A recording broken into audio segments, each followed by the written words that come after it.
Yoshvi Jaiswal or something like that. One of the time. Okay, we are live, I guess. Chris, do you want to kick it off? Yeah, sure. What have you been up to, Mr. Shiraz, aka Roshan Cariappa? How was your morning? Oh, fantastic game of cricket. As usual, Sundays of cricket. Oh, wow. Yeah, I kind of knew that India will fold up soon. So I'm you glad that needed they to didn't find joy waste somewhere anybody's else time. on which clearly it wasn't happening at Adelaide. I don't think Nathan Lyon is having any chance to bowl this series yet. It's like everyone's like the overspin will come in handy on day 3, 4 onwards in Perth, and then at Adelaide he has one of the better records in Adelaide as well. But it's almost no chance for spinners to come in yet. Yeah, Roshan had an interesting stat shared on Twitter as well. We'll get to that. But Roshan, did you find any joy in the Bangalore pitches, unlike Adelaide? See, I think people are making too much out about the pitch. I mean, it's a normal cricket pitch, okay, which has a little bit, once there's a bit of dew or it gets late in the evening, it's a bit harder to bat under the lights.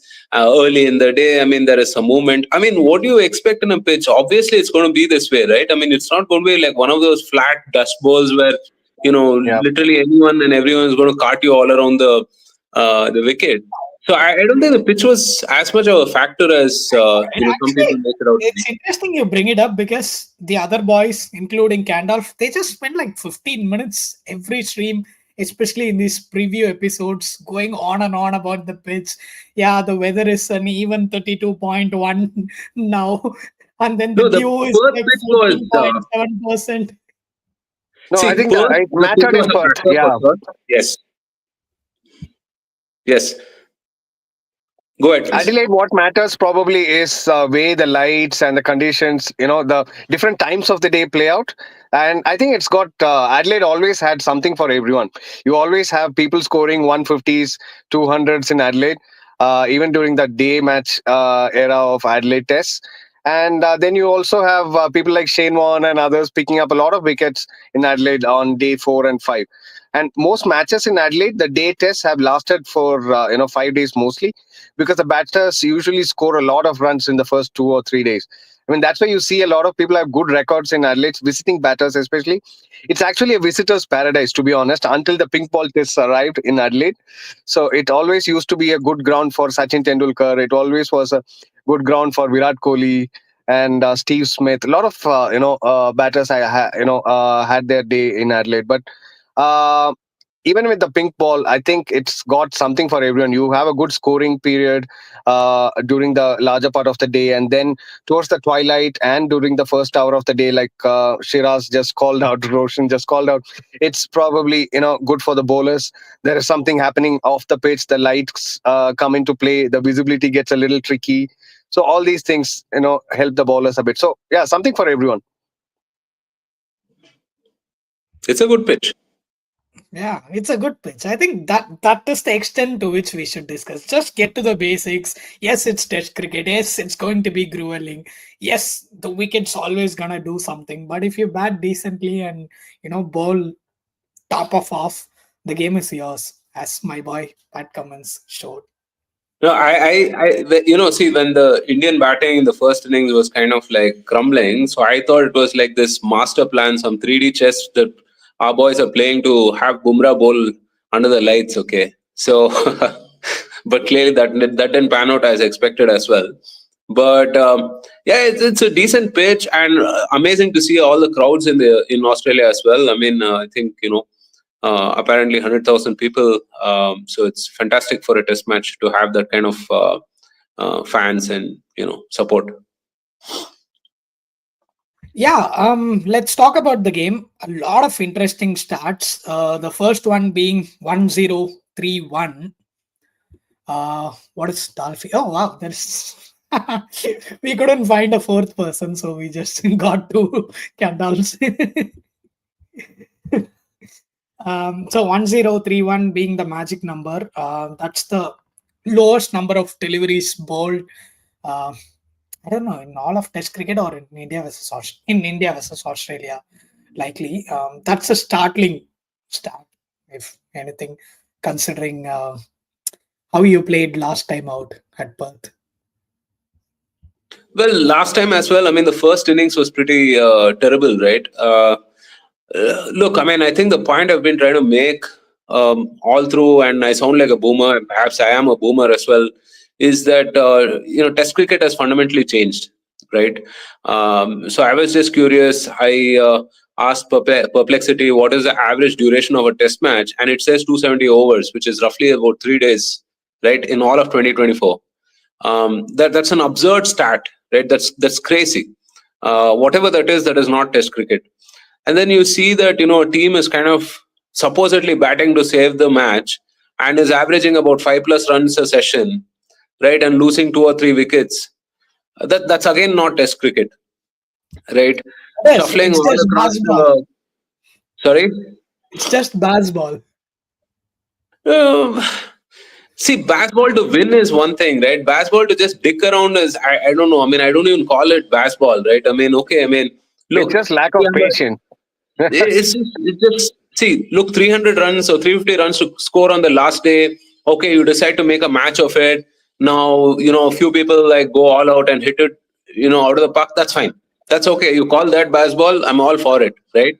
That is day 5 of a test match. That is, where you have like a 60-40 or I mean, I should say like a more like a 65-35 chance of okay whether you'll lose or win or whatever it is, right? And the balance is slightly not in your favor and you still go out there and play aggressive cricket to make it count. That is fine, right? That kind of stuff is fine. Batting like an idiot on day 1 and day 2, I mean, there's no excuse for that, right? And again, I mean, we'll get to the specific points on the batting and the bowling and all of that. My overall comments on the match itself is that I think it's fundamentally changed, right? I mean, this top order batting, especially from India, I mean, is just ridiculous, right? Uh, I know you went to play cricket today, but clearly the gloves have come off now. Dolphy, um, what are your thoughts? Because I know you and I were in a very sour mode after last time out, and Roshan made sure that he made the most out of that situation. And I'm sure you're happy with the performance this time out. But what are some Yeah. of the specifics that caught your attention? Oh, look, I mean, perfect test match, clinical as they say. So couldn't have been any better. But of course, there are certain observations in terms of improvement. There are certain people who have to pull up the socks and show what they are actually capable of, else move on and make way for others. The elephant in the room being Steve Smith. And I think I know it's he's still 35 odd and probably got a couple of more years till the end of Ashes next year or maybe a little more than that. But I don't think he's in the right space. I really want him to find his hands or whatever he says, and that's one thing. But largely, I agree with before I get into the specifics and where I actually liked the match for Australia and did not like certain parts of it. I would like to just say that Test cricket has changed, right? I would like to join the boomer bandwagon that Roshan was talking about. So I don't think people are actually patient anymore. While people say that, oh, T20 cricket, it has brought out a lot of innovative stroke play, this and that. At the same time, it has gotten a lot of impatience. The art of digging in has gone out of the window. No one's trying to really dig in, see out the conditions, except for a few players who are still doing it, like Pujara, for example. I mean, Or Nitin Manas Reddy. Labuschagne. Yeah, Labuschagne in this match, in fact, he did that pretty good. Like last match, he was in a shell. He went into a hole and he actually got out. But this match, he actually did pretty well. I mean, he had a good balance of trying to get off the strike proactively and at the same time leave out all the balls that he really can nick off to the slips. So I think.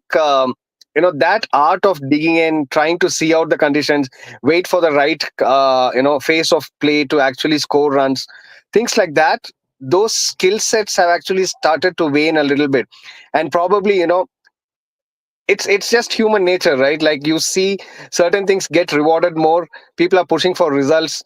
Draws are not really entertaining. It doesn't fetch you revenue. So there you are trying to push for a result as fast as possible, and that's what probably is keep incentivizing this impatience in players. Even players who are like Virat Kohli, who will probably be playing at a little bit of like a 60 strike rate or whatever, but he goes like 4 dots in an over, then he loses that patience. Then the next ball he's trying to actually go on the front foot and hit it, and then the ball just foxes him, goes under the bat, and then hits the stumps. So I think, yeah, even the best of the lot is falling into this trap, is what I'm trying to say.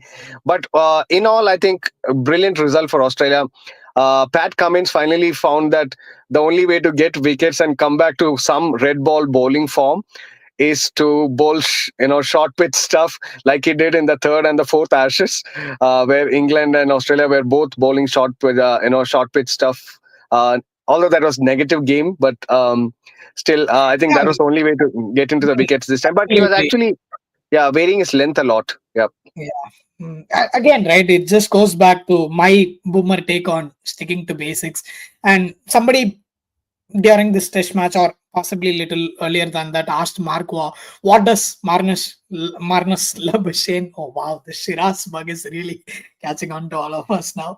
What does he have to do to get back into form? And people expected this, lengthy monologue with all the advice about technique and whatnot, and he just went score runs or something like connect ball with the bat. It's as simple as that. And Pat Cummins and even rest of the team certainly did that.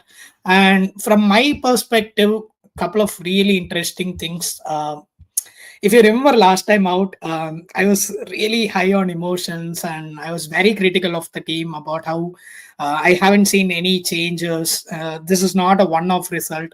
Um, the lead up has been there for everybody to see all the cracks in the system, and some of the changes was, the first thing is when Australia were put into bat, Usman Khawaja went to the uh, runners end, and oh sorry, Usman started the innings while McSweeney was on the other end.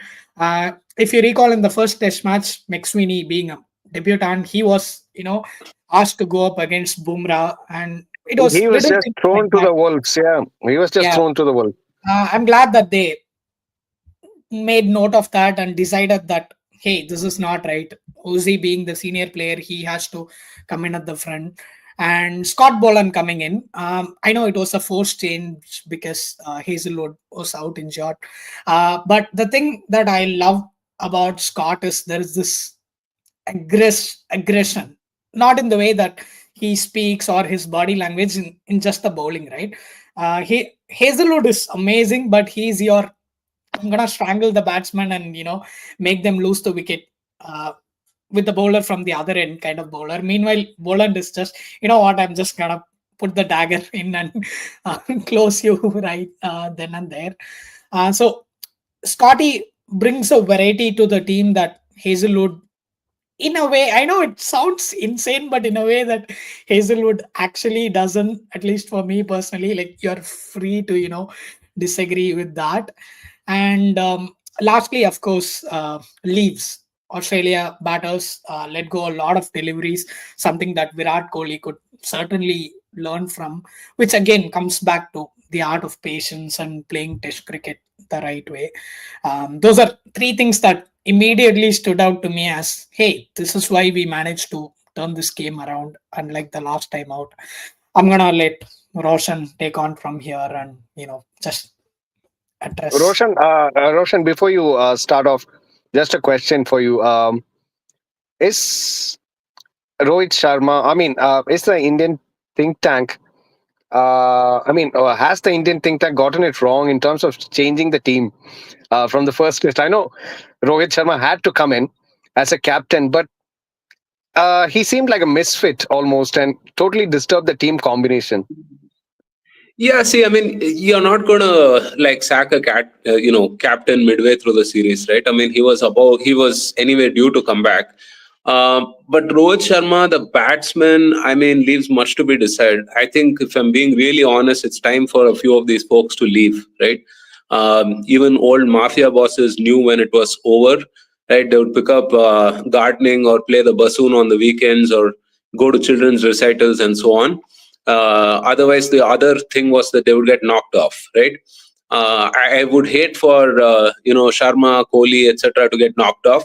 They've had a real great stint at the crease, and they've been legends, right? I mean, it's time for them to grow gracefully. But I'm also not very convinced that any of these guys will go gracefully as well, right? I mean, they'll need a kick on the ass, and perhaps they'll realize after that. If you look at how Sharma got out in both the innings, it's a typical old person's way of getting out, right? One of the most heart wrenching moments for me in the last, like, I don't know, few months of watching cricket, etc., has been Sachin Tendulkar getting out on that straight drive, right? He's playing some exhibition match.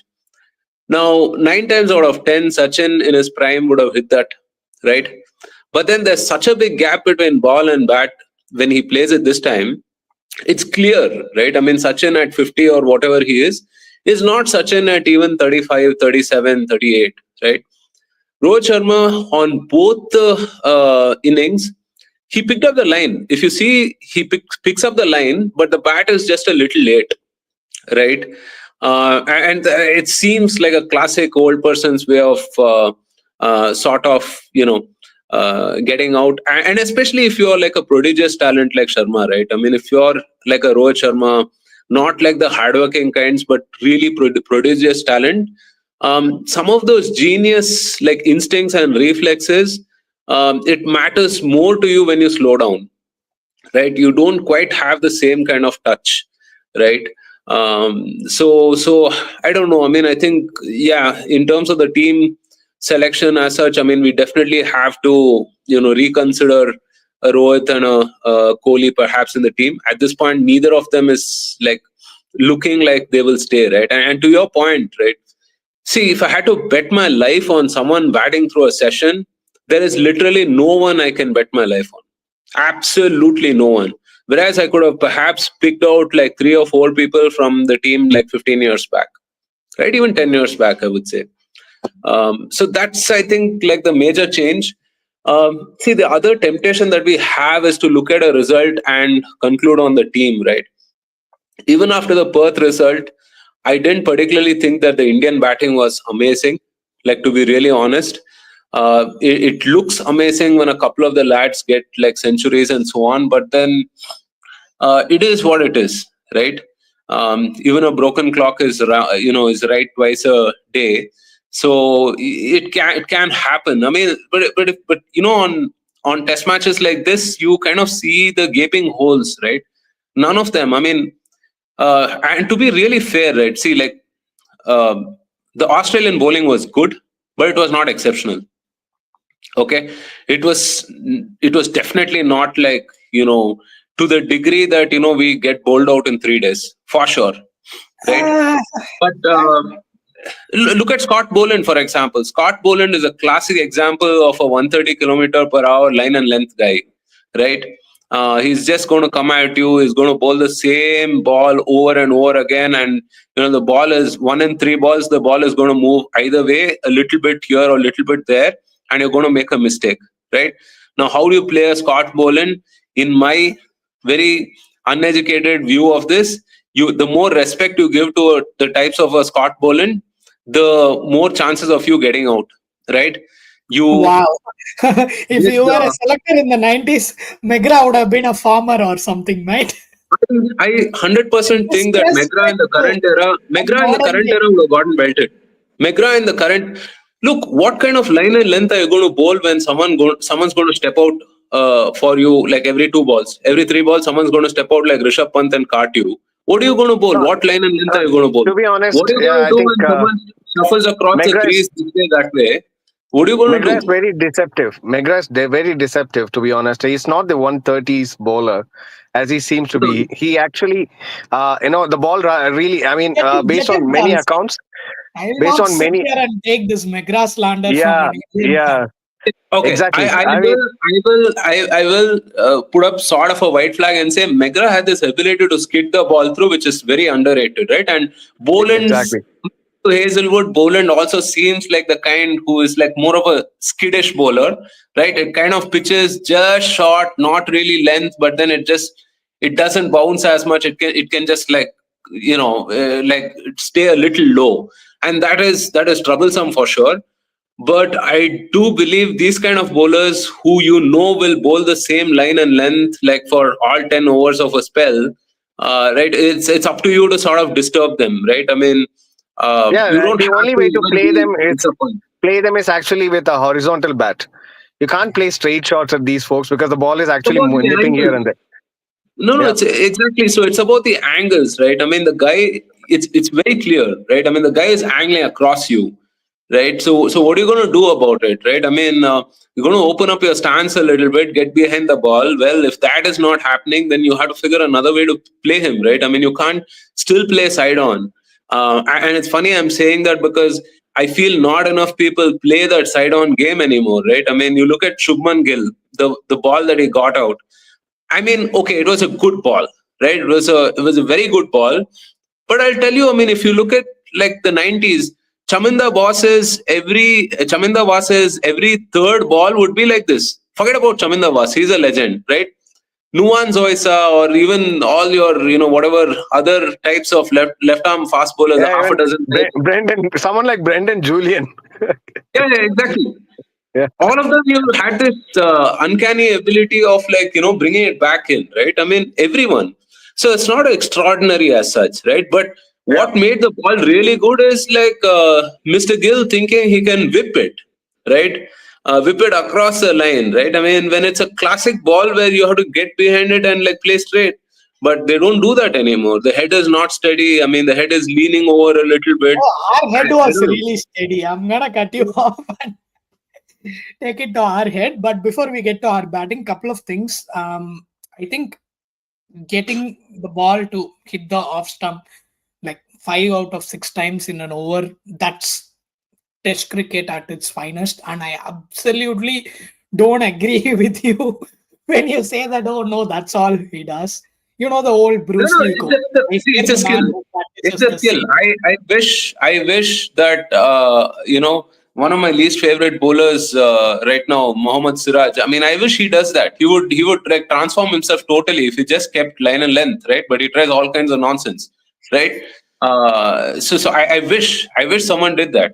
That's So it. props to That's him it. on I that. do agree about the part where you said, "Hey, maybe don't give these players the respect," which is exactly what Rishabh Pant and Nitish Reddy did, and that damaged Australia big time. Thankfully, not enough to turn the game on its head.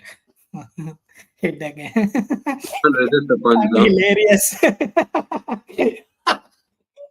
I can't wait to start talking about it. But Rishabh Pant went off after Scott Boland, like literally in the first ball, right? Like through extra cover. And maybe sometimes that is the kind of firebrand cricket that you need to play against these deceptive, skittish bowlers who, according to Mr. Roshan Sobers here, do not deserve any respect from modern day players. Absolutely don't. Dolphy, come Chris, on, let's just talk. speaking of head, I remembered, I mean, pardon me, I'll just run off after this joke. So, Rohit Sharma from now on at the toss wouldn't call heads from now. He's just going to be tails. Good, good. I He'll, saw you writing that joke down when you opened the car door. Finally, you have managed to find a window to let that here. Um, Head was absolutely phenomenal, and again goes back to course correction from when we played last time out. Um, if you have balls that are to be hit, just go for it. There is no need to pay respect to the bowler. Just leaving straight balls outside off that you can whip it over point for a boundary. That's what the likes of Labuschagne and Steve Smith did in the first innings. They were way too defensive for their own good. And Travis yeah, Head, and to be honest, I mean, too much respect even for bowlers like Bumrah. I know he's great. I know he's actually peaking Oh, right dude. now. You But you someone like dig this Travis hole Head. yourself, Mr. Shiraz Okay, Cariappa.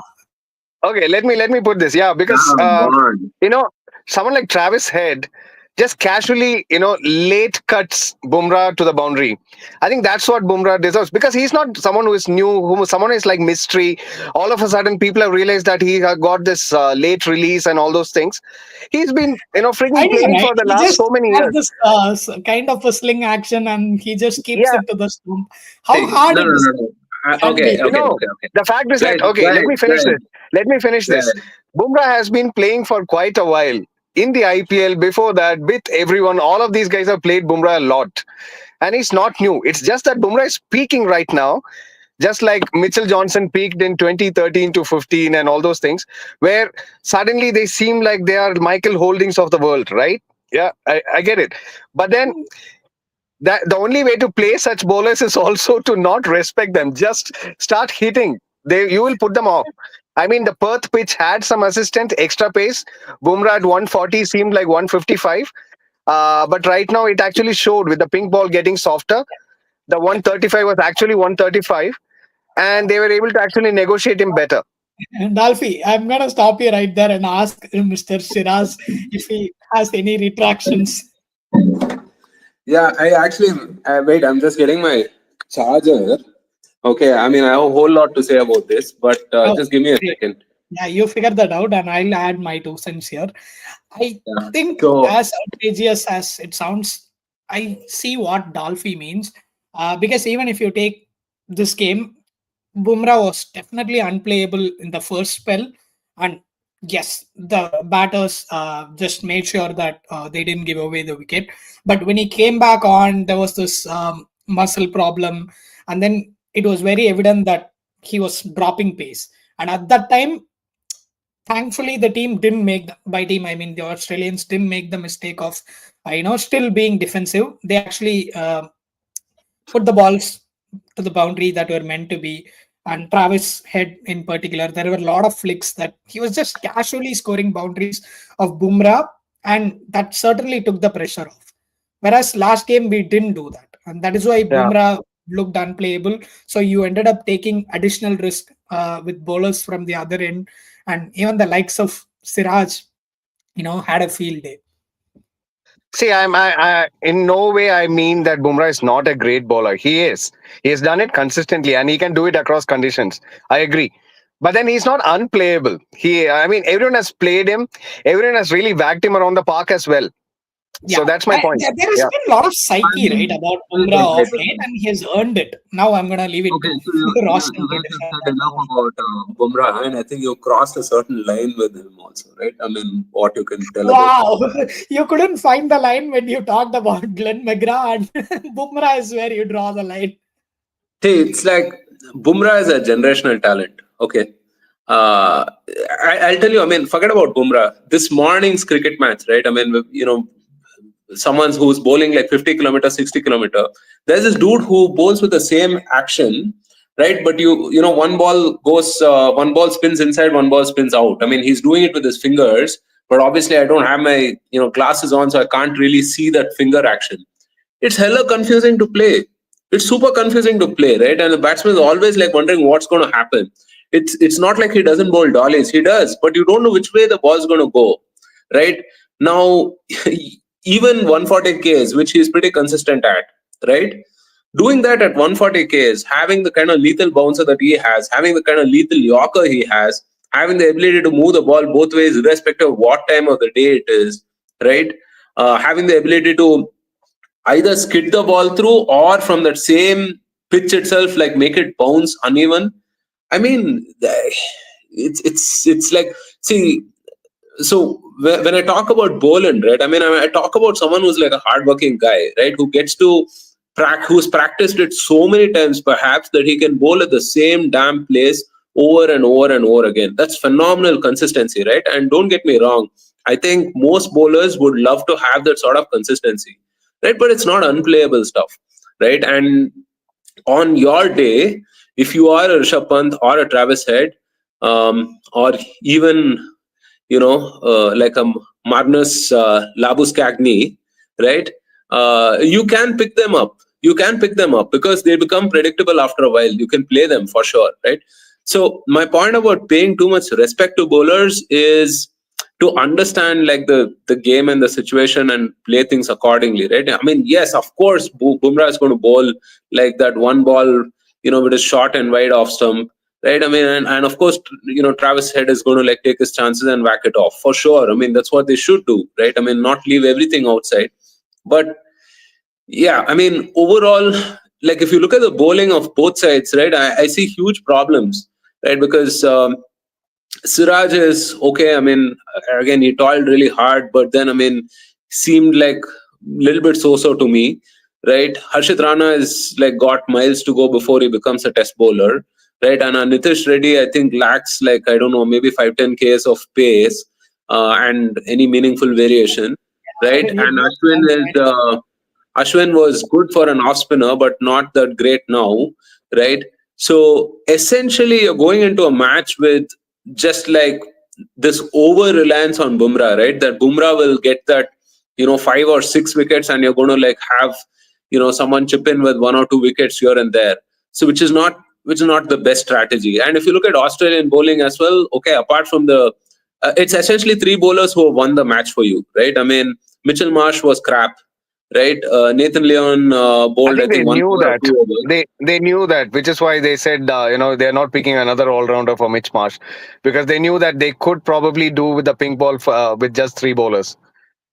But that's a risk that paid off. But it's a Yeah, risk nonetheless, if you ask me, right? I mean, Whereas, uh, with definitely. all due respect, being reliant on one person from the 11 is very different from relying on three people between whom, there is like see, 1,000 wickets to play. no, no. One sec, hold on. It's also over the weightage, risk weightage, right? I mean, Bumrah has been in exceptional form, right? He's been getting some of the best batsmen in the world out, right? I know it's one person, but it's Bumrah, right? So, not my favorite strategy to go into the game with such an over reliance on one person or even three people, but it is what it is, right? So yeah, I mean, I still feel like based on one game, right, that India wins or Australia wins, I don't think we can really conclude too much on the side. The existing weaknesses are still there for sure. Yeah. Absolutely. I mean, one day you are actually the heroes, the next day you're not. The headlines have changed quite drastically from the Perth test to this one. Almost like the Australian team was almost like the worst host team ever to have hosted Oh, yeah. another country. But then suddenly things have changed and they are calling it like a better team now. I think that's the Aussie media, just like the British media. They are also like swinging here and there. But very valid points. Both are actually pretty mediocre teams, to be honest, at this point, either by form Battle of or the by Mids. yeah, Never I, forget yeah, that. I called it 2 tests ago. yeah, either by form or by team combination. So they are mediocre. I mean, either way.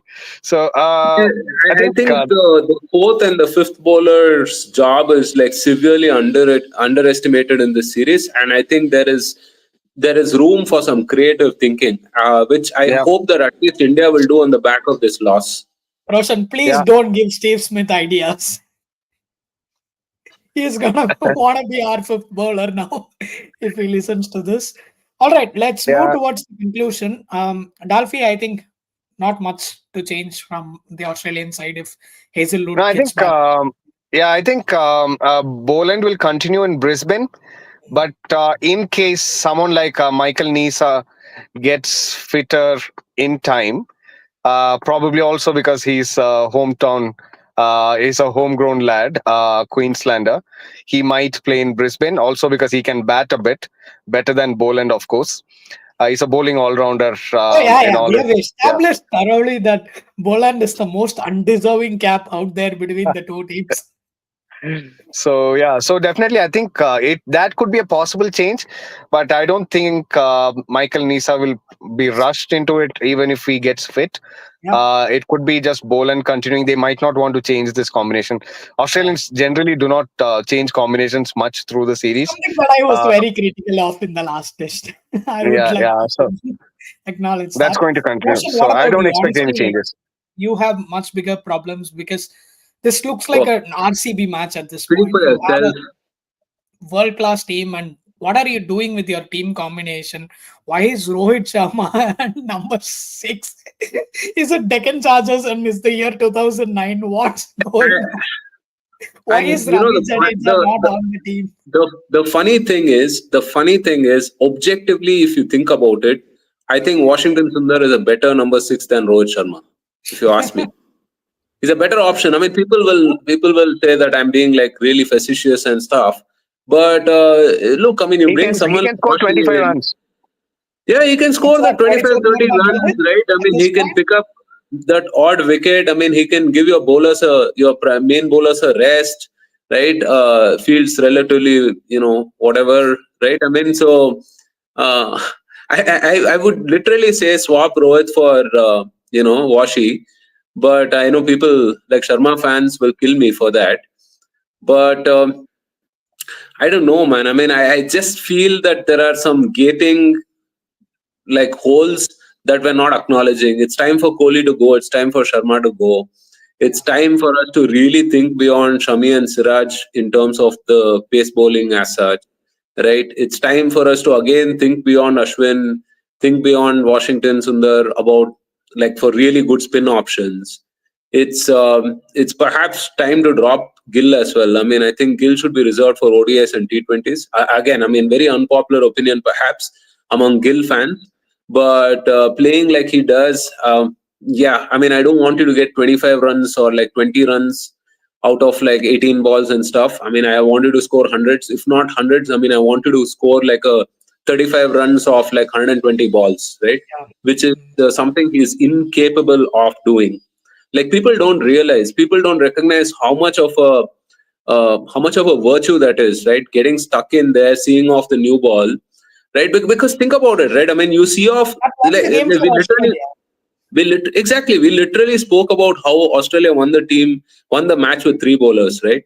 Now, if as an opening batsman you see off Mitchell Stark and your favorite Pat Cummins, right? Think about the pressure that Australia has, right? Think about the pressure of Australia, and now and with the fourth and the fifth bowler, you score at your regular, right? I mean, you score at 5 runs, 6 runs, 7 runs, and over if you want, right? But that again, I mean, I feel like that thinking is not there, that let me Yeah. get stuck in here for a session and so on. So yeah, It's funny because I don't know how India's problems are going to get solved because it looks like the problem it's very came fundamental. I in don't think we'll get solved this series. and it's fundamental with your captain. Like when Rohit Sharma was sitting out, you look like such a balanced side and no uh, disrespect to him. It's just the best look at thing the the game. captain You can know, do is sit out actually at I this think point. while we are being very critical, India might even win the next Gaba test for all we know. But Exactly. but the Exactly. problems remain. The problems are very real, Problems are and they real. remain. Yeah, and the team is definitely something which is absolutely not a stable one, not a confident one. Harshit Rana, I don't think he's going to play the next test. It could be Akashdeep, but we will discuss in the preview episode of the next test. But I'm hearing a lot of pundits and analysts say that it could be Akashdeep. There's a lot of growing noise around Akashdeep. Yeah, So absolutely. It's uh, still 1-1. yeah, And what Pat Cummins said post match, that really resonated with me. And it put a lot of critiques, including me, in place, right? I think people were overly harsh on us looking at the scoreboard last time out. We were definitely not as bad a team as people made us out to be. And the same could be said for India. And I was running down all these changes that I thought I saw in the team that assisted in this win.